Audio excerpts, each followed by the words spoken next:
அனைவருக்கும் வணக்கம். யோகிராம் சுரத்குமார், யோகிராம் சுரத்குமார், யோகிராம் சுரத்குமார், ஜெயகுரு ராயா. பகவானுடைய தனிப்பெரும் கருணை நமக்கு இருக்கிறதுனால தான் இங்கே நம்ம எல்லாருமே இங்கே கூடியிருக்கோம். எத்தனையோ பேர் இருக்காங்க இங்கே விருதுநகரில். ஏன் நம்மளை மட்டும் செலக்ட் பண்ணி இங்கே நாம சொல்ல வச்சுருக்காரு அப்படின்னா, பகவான் நம்மளெல்லாம் தேர்ந்தெடுத்து நமக்கு நல்வழி காட்டணுங்கிறதுக்காக நம்மளை தேர்ந்தெடுத்திருக்காரு. அவருக்கு முதல்ல நம்ம நன்றி சொல்லலாமா? அவருக்கு நன்றி எப்படி சொல்கிறது? யோகிராம் சுரத்குமார், யோகிராம் சுரத்குமார், யோகிராம் சுரத்குமார், ஜெய குரு ராயா. இந்த பாரத பூமியில் பார்த்தோம்னா நிறையா மகான்கள் தொடர்ந்து வந்துக்கிட்டே இருந்திருக்காங்க. நம்ம அந்த மகான்களை தான் என்ன செய்கிறோம்னா தெய்வமாக சாமி கும்பிட்டுக்கிட்டே வந்துக்கிட்டு இருக்கோம். இது தொடர்ந்து நடக்கக்கூடியது தான். ஆனால் சிவனை நம்ம பார்த்ததில்ல, பெருமாளை நம்ம பார்த்ததில்ல. ஆனால் புராணங்களெல்லாம் பார்த்துருக்கோம். சிவன் இப்படி இருந்தாங்க, பெருமாள் இப்படி இருந்தாங்க அப்படின்னு சொல்லி. அதுக்கடுத்து பார்த்தோம்னா நாயன்மார்கள், ஆழ்வார்கள், இவங்க எல்லாமே இந்த மாதிரி இருந்தாங்க அப்படிங்கிறத நம்ம கேள்விப்பட்டிருக்கோம், புராணங்களில் பார்த்துருக்கோம். ஆனால் கிட்டத்தட்ட பிறந்து ஒரு 100 வருஷத்துக்குள்ளே இந்த மண்ணிலே நமக்கு தெரிய ஒரு நபர் இருந்தார். அவர் பிறந்த இடம் பார்த்திங்கன்னா கங்கை கரை பக்கத்தில் இருக்க நர்தராங்கிற ஒரு சின்ன கிராமத்தில் தான் பிறந்திருந்தாங்க. எங்களுக்கெல்லாம் ஒரு பாக்கியம் கிடைச்சது. எங்களை கூட்டு போனார், நர்தராவுக்கு கூட்டு போனார். கூட்டு போய் அவருடைய இடத்த நாங்கள்லாம் போய் தரிசிச்சுட்டு வந்தோம். அது ஒரு மிகப்பெரிய ஒரு பாக்கியம் எங்களுக்கு கிடைச்சதில்ல. நாங்கள் நாம கொஞ்சமாக தான் சொல்கிறோம். இந்த கொஞ்சமாக சொல்லக்கூடிய நாமத்துக்கே எங்களுக்கு இவ்வளோ அவர் கருணை பண்ணியிருக்காரு. அடுத்து நர்தரா போகிறதுக்கு மீண்டும் ஒரு தடவை அழைப்பார் எங்களை அப்படின்னு சொல்லி எதிர்பார்த்துட்டு இருக்கோம். கண்டிப்பான முறையில் அவர் அழைப்பு கொடுத்தாருன்னா எல்லோரும் நர்தரா போவோம். நர்தராவை போய் நம்ம தரிசனம் பண்ணிட்டு வருவோம். அந்த சின்ன கிராமத்தில் பிறந்தவர் அவருடைய சின்ன வயசுலேயே பார்த்திங்கன்னா இந்த இமயமலையிலேருந்து வரக்கூடிய இமயமலை சாரலேருந்து அந்த கங்கை பரப்பிட்டு வருது. அதில் உள்ள சாதுக்களெல்லாம் டெய்லி பார்த்து பேசுவார், வைப்பார். அப்போ ஒரு தற்செயலாக நடந்த ஒரு சின்ன விபத்து, ஒரு கயிறு பட்டு ஒரு குருவி ஒன்று இறந்துருச்சு. அப்போ அவர் மனசுக்குள்ளே என்ன வந்துருச்சு? நம்ம ஒரு பெரிய பாவம் பண்ணிட்டோம், இந்த பாவத்தை எப்படி போக்குறது அப்படின்னு சின்ன வயசுலேயே அவர் சிந்திக்க ஆரம்பித்து அங்கே இருக்க கோயில், நம்ம நர்தரா பக்கத்தில் இருக்க கோயிலில் போய் கேட்க, அவங்க எல்லாம் என்ன சொல்கிறாங்க, நீங்கள் கங்கை காசிக்கு போனீங்கன்னா உங்களுக்கு ஒரு கண்டிப்பான முறையில் உங்களுக்கு ஒரு தீர்வு கிடைக்கும் அப்படின்னு சொல்லி அவங்க சொன்னாங்க. அப்போ என்ன செய்கிறாரு, அவர் காசிக்கு போகிறாரு.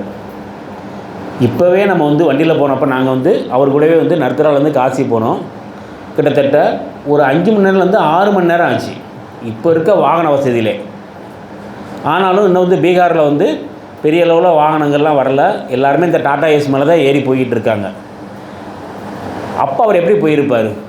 அவருடைய காலகட்டத்தில் இங்கேருந்து காசி போகிறது சும்மா லேசான காரியம் கிடையாது. ஆனாலும் என்ன செஞ்சார், எப்படியாவது இந்த பாவத்தை கழிக்கணும் அப்படிங்கிறதுக்காக காசிக்கு போய் காசி விஸ்வநாதரை தரிசித்து அங்கே இருக்க என்ன செய்யலாம் அப்படின்னு சொல்லி அடுத்து பார்க்குறப்ப அங்கேருந்து அவருக்கு சொல்கிறாங்க, நீங்கள் தெற்க போனீங்கன்னா அங்கே இருக்க மகான்கள் உங்களுக்கு ஹெல்ப் பண்ணுவாங்க அப்படின்னு சொல்லி சொன்னதுனால இங்கே அரவிந்தரை பார்க்குறாரு. அப்புறம் நம்மளுடைய அரவிந்தரை பார்த்துட்டு நேராக காஞ்சன்காடு போகிறாரு. காஞ்சன்காடு போனீங்கன்னா அனந்தாசிரமம். எங்களுக்கு ஒரு வாய்ப்பு கிடைச்சது அனந்தாசிரமத்தை பார்க்கணுன்னு சொல்லி.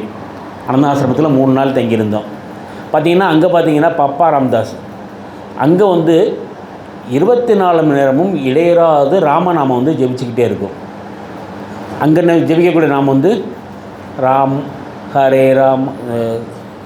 அங்கே ஜெபிக்கக்கூடிய நாமம் ஓம் ஸ்ரீராம் ஜெய் ராம் ஜெய ஜெய ராம், ஓம் ஸ்ரீராம் ஜெய ராம் ஜெய ஜெய ராம், ஓம் ஸ்ரீராம் ஜெய ராம் ஜெய ஜெய ராம், ஓம் ஸ்ரீராம் ஜெய ராம் ஜெய ஜெய ராம். இந்த நாமம் தொடர்ந்து ஒழிச்சிக்கிட்டே இருக்கும். அங்கே போகிறாரு. அங்கே பாப்பா ராமதாஸ்கிட்ட எனக்கு ஏதாவது ஹெல்ப் பண்ணுங்கள், இந்த மாதிரி நான் பாவத்தை போக்கணும் அப்படின்னு. அவர் இவருக்கு குருதிச்சை கொடுத்து குரு நாமத்தை சொல்கிறாரு. இந்த குருநாமம் அவர் சொன்ன ஒரே ஒரு காரணத்துக்காக நம்மளை மாதிரி நினச்ச நேரம்லாம் அவர் சொல்லலை. நம்ம என்ன செய்கிறோம்? இப்போ நாமம் சொல்கிறது நமக்கு நினச்ச நேரம் செய்கிறோம், நினச்ச நேரம் சொல்கிறோம், பிடிச்ச நேரம் தான் செய்கிறோம். ஆனால் அவர் 24 மணி நேரமும் அவர் சொன்ன நாமத்தை சொல்லிக்கிட்டே இருந்தார். திரும்ப திரும்ப திரும்ப நாமம் சொல்லிக்கிட்டே இருந்தார். நாமம் சொல்லிக்கிட்டே இருந்ததுனால அவர் அங்கேயே இருந்து நாமம் சொல்லிக்கிட்டே இருந்தார். அப்போ பாப்பா ராமதாஸ் என்ன சொன்னார்? நீங்கள் போதும், இங்கே இருந்தது போதும், நீங்கள் திருவண்ணாமலை போங்க. திருவண்ணாமலை போய் நான் என்ன செய்ய அப்படின்னா, போய் பிச்சை எடுங்க அப்படின்னு தான் சொன்னார். அப்போ இவர் வந்து ஸ்கூலில் வந்து டீச்சராக ஒர்க் பண்ணுறாரு. நான் சொன்னேன் இல்லையா, ஒரு சின்ன கிராமம்னு சொன்னேன் இல்லையா, அந்த கிராமத்தில் இருக்க பள்ளியில் ஒரு ஆசிரியராக வேலை பார்த்தவர். எல்லாத்தையும் தூக்கி போட்டு குரு சொன்னார் அப்படிங்கிற ஒரே ஒரு காரணத்துக்காக திருவண்ணாமலையில் வந்து பிச்சை கோலத்தில் இருந்தார். ஆனால் பெரிய மகான் தான், பிச்சை கோலத்தில் இருந்தார். அப்போ அந்த காலத்தில் ஒரு பீகாரி ஆள் உருவத்தை பார்த்தா ரொம்ப பெரிய உருவம், ஒரு கந்தலாடையவர் இருக்கார் அப்படின்னா யாரும் வந்து அவர் வந்து ரிசீவ் பண்ணக்கிற ஆள் கிடையாது. அங்கே திருவண்ணாமலையில் எல்லாரும் அவரை விரட்டினாங்க, எல்லாமே பண்ணாங்க. எல்லாத்தையும் தாங்கிட்டு அந்த நாமத்தை வந்து விடவே இல்லை. கடைசி வரைக்கும் அவர் வந்து விடவே இல்லை. அந்த டயத்தில் வந்து நாமம் சொல்லிக்கிட்டே இருந்ததுனால இன்றைக்கி உலகம் முழுக்க அவருடைய கோவில் வந்து வந்திருக்கு. ஒரு கோயில் இல்லாமல், ஒரு இடம் இல்லாமல், தங்குறதுக்கு இடம் இல்லாமல் புன்னை மரத்தடியிலையும் ரயில்வே ஸ்டேஷன்லேயும் தங்கியிருந்த ஒரு மகானுக்கு இன்றைக்கி உலகம் முழுக்க கோயில் வந்திருக்கு. ஊருக்கு கோயில் வருது. விருதுநகர்லேயே 3 இடத்துல சாமி கும்பிட்றாங்க. அது மாதிரி எல்லா இடத்துலையும் கும்பிட்றாங்க. நம்ம என்ன செய்யணும்? அப்போ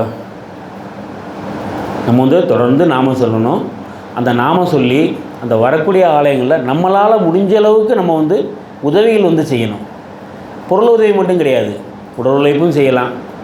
அவர் பகவானை தான் சொல்கிறாரு, நாமம் சொல்லுங்கள், அடுத்தவங்களுக்கு உதவி பண்ணுங்கள், உங்களால் எவ்வளோ முடியுமோ முடிகிறத நீங்கள் உதவி செய்யுங்க அப்படின்னு தான் சொல்லியிருக்காரு. அப்போ நம்ம என்ன செய்யணும்? முடிஞ்ச அளவுக்கு நம்ம வந்து உதவி செய்வோம். மென்மேலும் ஆலயங்கள் வந்து பெருக பெருக பக்தர்களுடைய எண்ணிக்கை, புதுசாக பக்தர்கள் வந்து வருவாங்க. ஏன்னா இந்த யோகிராம் சுரத்குமார் வந்து நமக்கு கொடுத்துருக்க ஒரே ஒரு நாமம் வந்து ரொம்ப சிம்பிளான நாமம், எல்லாராலையும் ஈஸியாக சொல்லக்கூடியது. யோகிராம் சுரத்குமார் ஜெயகுரு ராய, இது எல்லாராலையும் சொல்ல முடியும். சிவனை மாதிரி அந்த மந்திரம் சொல்லுங்கள், இந்த மந்திரம் சொல்லுங்கள் அப்படின்னு மந்திரமே கிடையாது. இதே ஒரு நாமத்தை சொன்னாலே போதும். ஆனால் இங்கே வந்தவங்க யாருமே எனக்கு பலன் கிடைக்கல அப்படின்னு சொல்லி சொல்கிறவங்க யாருமே கிடையாது. யாராவது ஒரு ஆள் நான் கேட்டது கிடைக்கல அப்படின்னு யாராவது ஒரு ஆள் சொல்லட்டும், கிடையாது. எல்லாருக்கும் அவங்க கேட்ட நேரத்தில், தேவையான நேரத்தில் கிடச்சிருக்கு. எங்களுக்கு வந்து அது மாதிரி நிறையா வந்து கிடச்சிருக்கு. எங்களுடைய ஒவ்வொருடைய இதுலேயும் வந்து அவர் கூடவே வர்றாரு. பாலவன் மூலமாக தான் எங்களுக்கு வந்து மகான் வந்து அறிமுகமானார். பாலவன் புக்கு வந்து நாங்கள் வந்து ரெகுலராக நான் படிப்பேன். படிக்கிறப்ப அவர் அந்த காலத்தில், ஆரம்ப காலத்துலேருந்து சாமியை பற்றி எழுத மாட்டார். சாமியை பற்றி எழுதாமல் இருக்கிற காலத்துலேருந்தே அவர் புக்கை படிச்சுட்டு வரேன். அடுத்து என்ன செஞ்சார்? ஒரு காலகட்டத்தில் வந்து சாமியை பற்றி நிறையா எழுத ஆரம்பித்ததுக்கப்புறம் சாமியை பார்க்கணும் அப்படின்னு சொல்லி எங்களுக்கு ஒரு எப்படி சாமிகிட்ட எப்படி ப்ரேயர் பண்ணணும்னு கூட எங்களுக்கு தெரியாது. அப்போ தான் முத காணி மடத்தில் கும்பாபிஷேகத்துக்கு அழைப்புதல் வருது. இதை பார்த்து தான் அப்போ எப்படி போகலாம், எப்படி சாமிகிட்ட ப்ரேயர் பண்ணணும்னா நாம மட்டும் சொல்லுங்கள், உங்களுக்கு தேவையானதை கூட்டு போவார் அப்படின்னு சொல்லி சொன்னாங்க. சொல்லிவிட்டு நாங்கள் வந்து திருவண்ணாமலைக்கு போகிற நேரத்தில் சாமியை பார்க்க முடியல. ஏன்னா அதுக்குள்ளே வந்து அவர் சமாயாகி அவங்க வந்து இது பண்ணிட்டாங்க. அப்படிப்பட்ட சாமியை பார்க்கல. ஆனால் பாலகுமாரன்ட்ட வேண்டி கேட்டோம், நான் உங்களை பார்க்கணும். ஏன் எங்களை பார்க்கணுங்கிறீங்க? நாங்கள் சாமியை பார்த்ததில்ல, சாமி ரூபமாக எங்களுக்கு அறிமுகமானால் உங்களை நாங்கள் பார்க்கணும் அப்படின்னு சொல்லி கேட்டோம். வாங்கன்னு சொல்லி கூப்பிட்டாங்க. அவரை தான் நாங்கள் வந்து சாமி மூலமாக நாங்கள் பார்த்துருக்கோம். இன்றைக்கும் வந்து கொஞ்சம் நாளைக்கு முன்னாடி விளாத்திக்குளம் இதுக்கு போயிருந்தோம், அங்கே நாமசங்கத்துக்கு போயிருந்தோம். அங்கேயும் பாலகுமாரன் வந்து மேலே இருந்து எல்லாருக்கும் ஆசீர்வாதம் பண்ணிகிட்டு இருக்காரு. அதை பார்த்தோன்னே ரொம்ப சந்தோஷமாக இருந்துச்சு. ஏன்னா நம்ம கேட்குறது கண்டிப்பான முறையில் எல்லா இடங்கள்லையும் வந்து கிடைக்கும். எங்களுக்கு வந்து 2 பெண் குழந்தைகள்.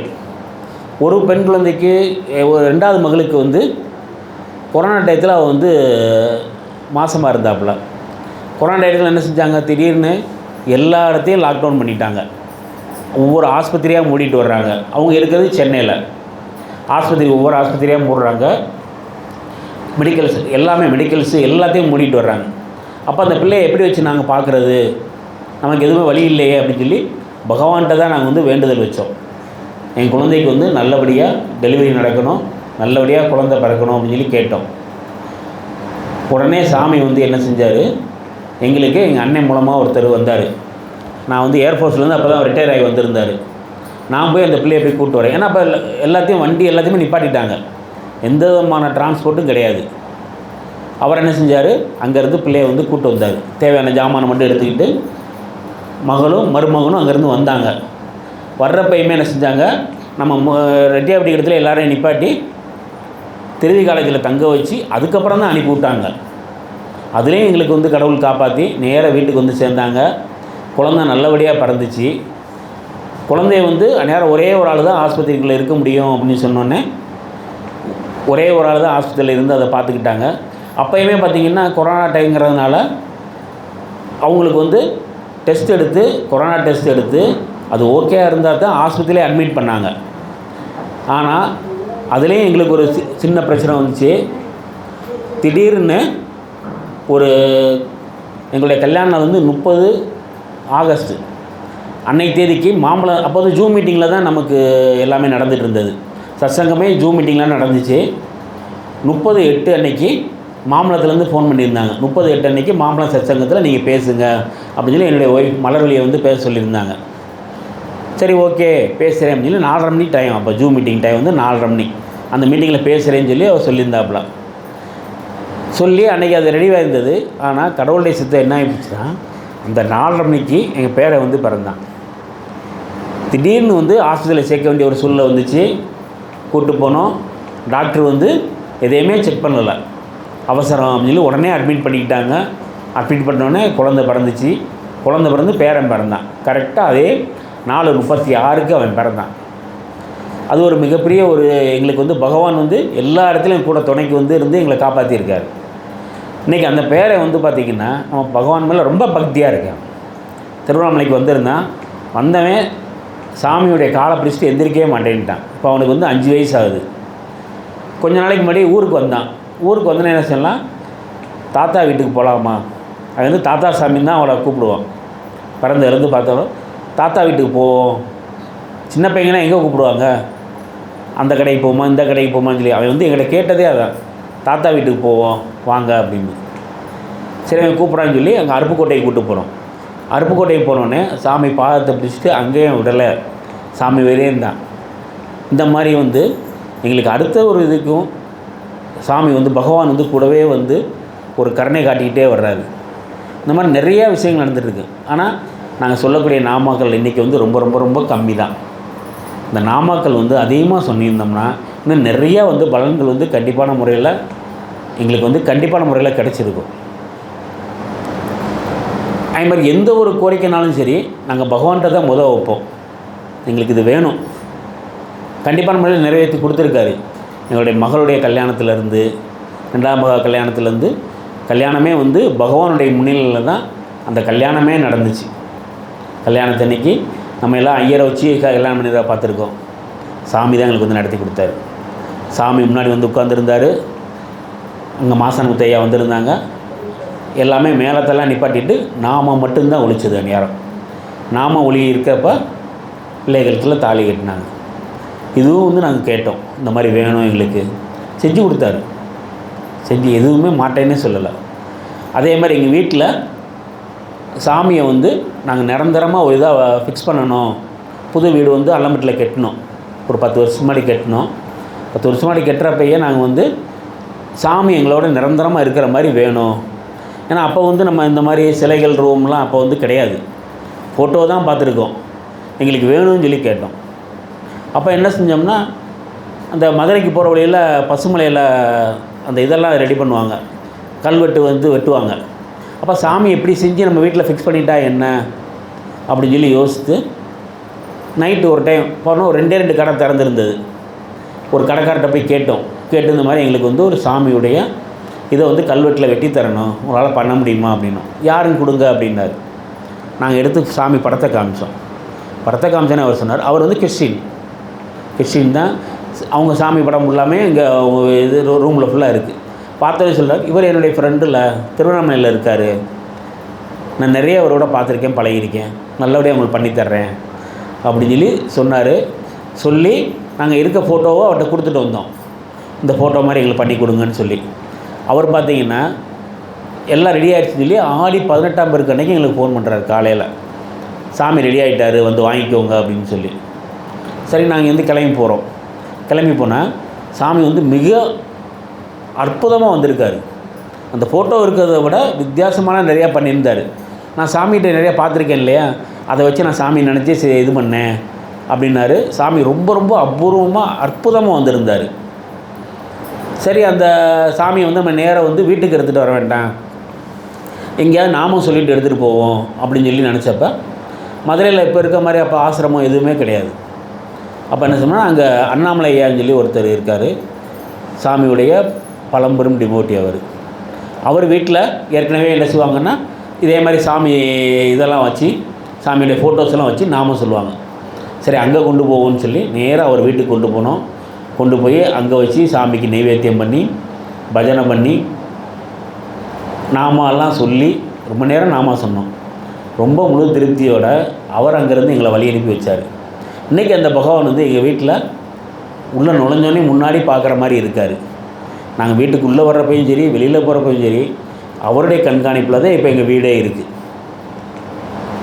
நாங்கள் என்ன நினச்சோம், எங்களுக்கு பகவான் இருக்குன்னு நினச்சோம், வந்துட்டார், அங்கவே இருக்கார். நம்ம கேட்குறது எதுனாலும் வந்து அவர் செஞ்சு கொடுக்க அவர் ரெடி, அவர் பண்ணி தருவார். நம்ம செய்ய வேண்டியது நாம சொல்லணும். நாம் வந்து நிறையா நாம சொல்லணும். இந்த மாதிரி நிறைய அனுபவங்கள் உண்டு எங்களுக்கு. ஒரு தடவையெல்லாம் நாங்கள் இங்கேருந்து ராமேஸ்வரம், குற்றாலம் போயிட்டு ராமேஸ்வரம் போனோம். நைட்டு தான் கிளம்புனோம். வேலையெல்லாம் முடிச்சுட்டு சாயங்காலத்துக்கு மேலே குற்றாலம் கிளம்புனோம். குற்றாலத்தில் போய் குளிச்சுட்டு அப்படியே அங்கே மகா வந்திருந்தா, மகளுக்காக ராமேஸ்வரம் போகணும் அப்படின்னு சொல்லியிருந்தாங்க. ராமேஸ்வரம் பக்கத்தில் தேவிப்பட்டினம் போகணும் அப்படின்னு சொன்னாங்க. சரி சொல்லி தேவிப்பட்டினத்துக்கு போயிட்டு, தேவிப்பட்டினத்தில் அங்கே நம்ம செய்ய வேண்டியதெல்லாம் செஞ்சுட்டு நேராக ராமேஸ்வரம் போயிட்டோம். ராமேஸ்வரம் கோயிலில் போய் நாங்கள் இறங்கி உள்ள சாமி விட போகிறோம். டிரைவரை நீங்கள் தூங்குங்க அப்படின்னு சொல்லி தூங்க சொல்லிட்டு போயிருக்கோம். டிரைவர் நினச்சாரு நாங்கள் ஒரு 5 மணி நேரம் 6 மணி நேரமாவது ஆகும் நாங்கள் வர்றதுக்கு அப்படின்னு நினச்சி, அவர் அப்போ தான் குளிச்சிட்ருக்கார். குளிச்சுட்டு வர்றாரு. உள்ளே போனோம்.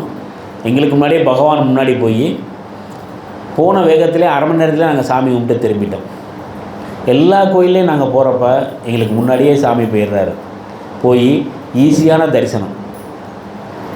1/2 மணி நேரத்தில் நாங்கள் திரும்பி வந்துட்டோம். திரும்பி வந்து டிரைவர் அப்போ தான் குளிச்சுட்டு வர்றாரு. நாங்கள் வந்துட்டோம். சரி, ஊருக்கு கிளம்பலாம். அவர் வண்டி எடுத்துகிட்டு வந்துட்டார்.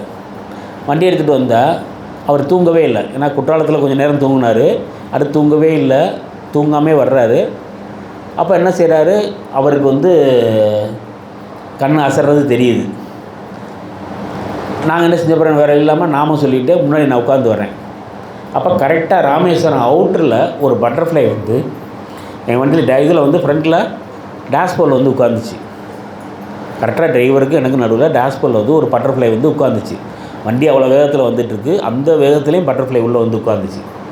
அந்த உட்கார்ந்த பட்டர்ஃப்ளை அப்படியே எங்களோடையே ட்ராவல் பண்ணி வந்துச்சு. எங்கே வந்துச்சுன்னா, கடைசி நாங்கள் ராமேஸ்வரம் மல்லாங்கனர் வழியாக வந்ததுனால பாண்டியன் நகரில் அந்த நம்ம போஸ்ட் ஆஃபீஸ் இடத்துல வர்றப்போ தான் அந்த பட்டர்ஃப்ளை எங்களை விட்டே பறந்து போச்சு. அது வரைக்கும் பகவான் வந்து பட்டர்ஃப்ளை ரூபத்தில் எங்களோடையே வந்தார்.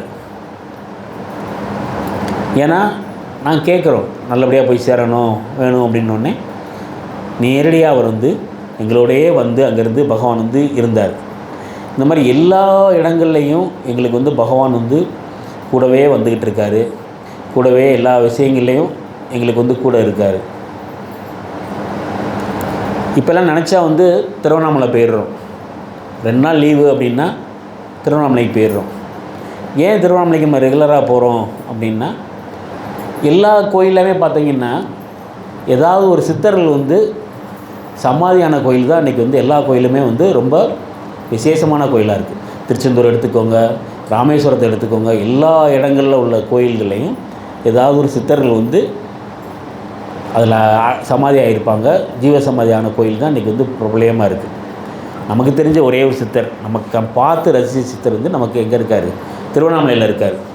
அப்போ அவரை பார்க்குறதுக்காக நினச்ச நேரம்லாம் இங்கேருந்து கிளம்பி போயிடுவோம். 2 நாள் லீவு கிடைச்சா போதும், இங்கேருந்து கிளம்பி போயிடுவோம்.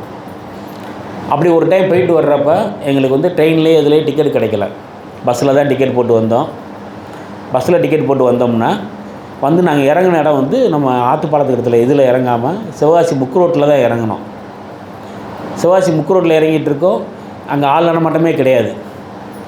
எப்படி வீட்டுக்கு போகணும் அப்படின்னு நான் யோசிச்சுட்டு இருக்கப்ப பார்த்திங்கன்னா ஒரு நாய், பைரவர் உருவத்தில் ஒரு நாய் ஒன்று எங்களோடையே வந்துச்சு. எங்கள் வீட்டில் நாங்கள் எப்பயும் போகிற அந்த மேம்பாலம் ஏறுறது வரைக்கும் கூட வந்து எங்களை ஏற்றி அனுப்பிவிட்டு தான் அது திரும்பி போச்சு. நான் வர்றோம் எப்படி போவோன்னு யோசித்த உடனே எங்கேருந்தோ வந்துச்சு. அது ரெகுலராக அந்த ஏரியாவில் வந்து பார்த்துருக்கேன். அந்த நாய் அந்த மாதிரி இதே பார்த்தது கிடையாது. அந்த நாய் வந்து பார்த்தது கிடையாது. ரெகுலராக நான் வந்து போயிட்டு தான் இருக்கோம், வந்துட்டு தான் இருக்கோம், பார்த்தது கிடையாது. வந்தாங்க எங்களோடையே வந்து மேம்பாலம் ஏறுற வரைக்கும் ஏற்றி விட்டுட்டு தான் அதுக்கப்புறம் வந்து போனாங்க. நம்ம எப்போ நினைக்கிற நேரத்தில் உடனே கூட வந்து நமக்கு வந்து துணைக்கு வந்து நிற்கிறது வந்து நமது பகவான் தான். நமது பகவான்கிட்ட வந்தவங்க யாருமே எதுவுமே கிடைக்காம திரும்பி போனதாக எதுவுமே கிடையாது. எங்களுடைய பிள்ளைகளுடைய கல்வியாக இருக்கட்டும், கல்வியிலேருந்து நாங்கள் அவங்ககிட்ட தான் கேட்டுட்ருக்கோம். என்னுடைய மனைவிக்கு வேலை கிடைச்சது முதற்கொண்டு, மனைவிக்கு வேலை கிடைச்சது, குழந்தைகளுக்கு நல்ல படிப்பு. இன்றைக்கி 2 குழந்தைகளும் சென்னையில் இருக்காங்க, 2 பேரும் நல்லா இருக்காங்க. அதுக்கு எல்லாமே காரணம் வந்து பகவான் தான். உடம்பு சரியில்லையா, பகவானுடைய திருநீர் எடுத்து பூசினாலே போதும், கண்டிப்பான முறையில் உடம்பு வந்து உடனே குணமாகும். ஏன்னா அவர் வந்து சர்மரோக நிவாரணம். ஏன் நமக்கெல்லாம் கஷ்டம் வருது அப்படின்னா முற்பருவியில் நம்ம பண்ணக்கூடிய சில பண்ணியிருக்க காரியத்தினால தான் நமக்கு கஷ்டங்கள் எல்லாம் வருது. பகவான் வந்து எதனால் நமக்கு தீர்த்து வைப்பார். கஷ்டங்கள் வந்து நமக்கு சொன்னோன்னே தீர்த்து வைக்கிறார்ல, அதுவே ஒரு மிகப்பெரிய ஒரு கொடுப்பனை தானே. யார் இருந்தோடனே சொன்னோன்னே செய்கிறதுக்கு இருக்கா? நமக்கு எல்லா விஷயங்களையும் ஹெல்ப் பண்ணிகிட்டு இருக்குது நமக்கு நமது பகவான் தான். அந்த பகவான் நம்ம எப்படி கொண்டாடணும்? யோகி ராம் சூரத்குமார், யோகி ராம் சூரத்குமார், யோகி ராம் சூரத்குமார், ஜெய குரு ராயா. யோகி ராம் சூரத்குமார், யோகி ராம் சூரத்குமார், யோகி ராம் சூரத்குமார், ஜெய குரு ராயா. இந்த நிகழ்ச்சி வந்து இதுவரைக்கும் நான் வந்து இந்த மாதிரி இடங்களில் பேசினதே கிடையாது. இதுதான் ஃபஸ்ட்டு டைம். அதுக்கும் காரணம் வந்து பகவான் தான். நான் பேசலை, பகவான் காரியத்துக்காக பகவான் வந்து என்னை பேச வச்சுருக்காரு. நம்ம என்ன வேலை செஞ்சாலும் பகவானுக்காக செய்கிறோம். இது பகவானுடைய வேலை, என்னுடைய வேலை கிடையாது. யாருக்கும் அவர்கள் ஹெல்ப் பண்ணணும், இது நடத்துகிறனால இதுக்கு என்னுடைய வேலை இல்லை, பகவான் செய்ய சொன்னார், நான் செய்கிறேன் அப்படின்னு மட்டும் நம்ம சொல்லுவோம். கண்டிப்பான முறையில் பகவான் நமக்கு தேவையானதை கொடுப்பார், தேவையானது நல்லபடியாக நடக்கும். நன்றி, வணக்கம்.